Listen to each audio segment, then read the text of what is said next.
Chapter 1. A mysterious shadow was moving outside the window of my room. I could tell it was the shadow of a woman. Was the Ortolan's daughter trying to tease me? I rubbed my sleepy eyes. The shadow disappeared, then abruptly reappeared, moving along the veranda. Was she taking a morning walk? Couldn't she find a better place to do it? She seemed to be carrying something. It looked like a pineapple. I got up and went out onto the veranda, then realized I was naked. I went back in, wrapped a towel around my waist, and went out again, heading for the sea. The waves had fallen silent. The sea here had a peculiar way of raging through the night, then falling asleep in the morning. Where was the hotel owner's daughter? I looked around and saw her underneath a coconut tree trying to knock down a coconut with a pole. I wanted to call out to her, "Come, let's drink coconut milk from the same straw." But she wouldn't have heard me. I let it go. By the time I got back to my room, the newspapers had arrived. I picked them up and went to the bathroom. Reading cartoons while sitting on the john makes the whole thing more enjoyable. If the cartoons aren't any good, a laptop will do. There will always be a few jokes from someone. This had become one of my habits. Later I dressed. I again noticed the shadow outside my curtains. This teasing was unbearable. I opened my door, saw the hotel owner's daughter disappearing into another room, and realized the guest next door must have ordered a coconut. The pungent smell of cigar smoke whipped up from the veranda of the floor below. I went to pay my bill and say goodbye to the hotel owner. Her daughter was now half away up the coconut tree, trying to knock down under the coconut. I wondered if there was any point in going to stand underneath her. But no, she was wearing trousers. "Bye," she called as the coconut fell with a thud. I didn't deem it necessary to respond. Nearby, a tourist was folding a sheet of paper into the pot to pick his girlfriend. I went to take in Goa's historic church. There was a long queue outside it. As I joined it, I realized I was standing behind PALPASA. On impulse, I covered her eyes with my hands. "Who is it?" she asked, startled. Her friends turned and, seeing me, smiled like accomplices. "Who is it?" she said again. I didn't say anything. Her eyelashes were soft against my palms. One of her friends joined in the fun. "Take a guess," she said. But Palpasa slipped out of my grasp, turned around, and saw me. "Oh, you," she said, playfully pouncing me in the chest. "Haven't you gone to Kerala yet?" "Does it look like I have gone?" "You aren't going then?" "I'm still thinking about it." "When does your train leave?" she asked. "It's already left," I said. "You missed it? But why?" "Because of you." She looked surprised. "Me? What did I do?" "Nothing. So?" "I just missed it, that's all." "But what actually happened?" she asked. "I lay awake all nights thinking of you," I said. Her friends began to giggle and whisper among themselves. "So you woke up too late," Papa said. "I just got out of bed." "Well, what a free spirit you are," she said. "The spirits should also be free," I said. Then she introduced me to her friends. One of them said, "It seems she has finally met someone who can stand up to her." "So none of you can?" I joked. "She has too much for us," the friend said. "But we wish you all the luck in the world. You are going to need it." The others burst into laughter. "You," Palpasa said. Still laughing, they moved forward in the queue. Palpasa and I stepped out of the line. She turned to me. "It seems everyone's against me," she said. "What am I going to do?"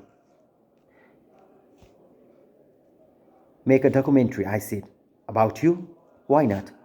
And I'll make a painting of you. She laughed. I would be honored if you did that. The honor would be all mine, I said. Well, it seems I'm blessed by these stars, she choked. No, it would be a good opportunity for me. Fate smiles on me, she said. Do you think I am an opportunist? I asked. And do you think I am a fatalist? She replied. I laughed. We don't need to tie ourselves to any isms. Our meetings are pleasant coincidence, that's all. Maybe we could call ourselves coincidentalist. But it does seem fate has brought us together, I said. I was mean to leave for Kerala after all. Do you mean we would never have met again if you had left? It would have been difficult. Why? I forgot to get your phone number yesterday. I'm full. I forgot to give it to you. I'm sorry. No need to be sorry. I didn't ask for it, she said. So you are telling me that why you missed your train? Partly, I said.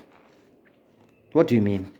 Well, last night I wandered around everywhere looking for your hotel. Oh, didn't I tell you where I was staying? No, and I didn't ask. Then you are a fool as well. I wasn't before I met you. What do you mean? I lost my sense when I met you, you idiot. You mean I haven't worked my magic on you? You have, but now you are messing it up.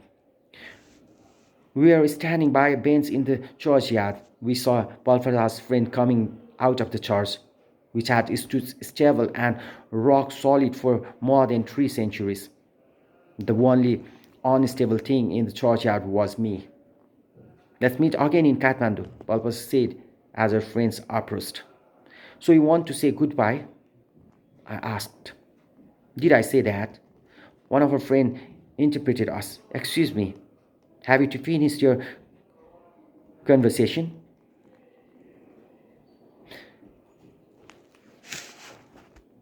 We are only just beginning, I said, and her friends laughed. I watched them leave, wondering what to make of Palpasa. That evening, I sat on the veranda outside my room, drinking wine and watching the sunset paint the ocean as if it were a vast canvas. Seagulls were sweeping down to scoop fish from the waves. To my surprise, Palpasa left her friends and came to join me. She also ordered a glass of wine while I considered moving on to something like harder. She made me nervous and I wanted to get plastered. In the courtyard across from my room, the hotel's loudspeakers were blaring, Bob Marley urging his listeners, get up, stand up, don't give up the fight. I didn't know what to say or do with Palpasa. I was afraid of my feelings for her. Why lure this girl into love? And why surrender myself to her? Was I a fool? I pinched myself, then rested my hand on my knee. I held myself back, trying to appear cool. Marley was soon singing another song, asking his listeners, if you don't know your history, how can you know where you are going? After that, the first song came back on, Get Up, Stand Up. All I could do was to drink and tongue-tie listen to the music. Eventually, Palpasa left, retreating beyond the shadow of a coconut tree and disappearing into the night. Long after she had gone, I could still smell the perfume of her hair. I regretted I hadn't said goodbye to her properly and couldn't remember if she had said goodbye to me or not. My forgetfulness was probably a combination of a relaxed atmosphere, my own mood, and the fact that I had drunk too much wine. These things happen in a place where you lose your identity and become just another anonymous tourist. I wondered if I would meet Palpasa in Goa again. I packed backwards and forwards on my veranda. I paced backward and forward on my veranda. Cigar smoke was again wafting up from downstairs. I felt like going down and giving the smoker a slap. And where was the hotel owner's daughter? The sight of her might have cheered me up. I looked at the tree to see if anyone was there, still trying to knock down coconuts. On the trees, the leaves dancing madly. The wind was picking up, the sea was loud, music was still blaring from the loudspeakers. I switched on my laptop. There were 3 new emails, but I wasn't in the mood to reply. Some idiot had sent dirty jokes.